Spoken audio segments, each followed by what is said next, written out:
আল্লাহ বলে আফালা ইয়ানজুরুনা ইলাল ইবিলি কাইফা খুলিকাত, ওরা কি উটের দিকে তাকায় না?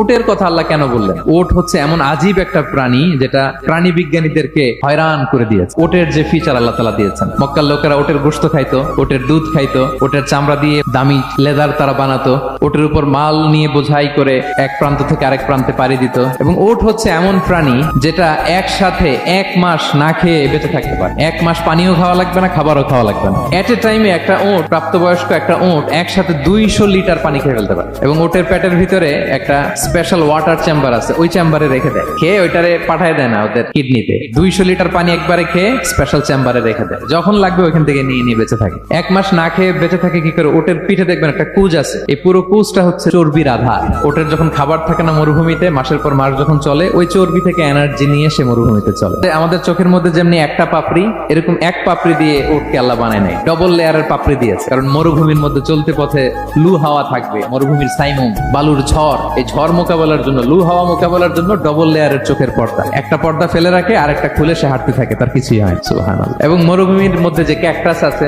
গুলমলতা, বড় বড় কাঁটা জাতীয় গাছ, যেই কাঁটা পৃথিবীর কোনো প্রাণী খেতে পারবে না, কিন্তু একটা উট অনায়াসে খেয়ে ফেলতে পারে। উটের জিহ্বাকে এবং পাকস্থলীকে আল্লাহ এমন স্পেশালি মেড করেছেন, যত কাঁটা দিবেন খেয়ে সাবার, ওর কিছুই হয় না। আর উটকে নিয়ে গবেষণা করলে তো উটের মালিককে খুঁজে পায় তারা।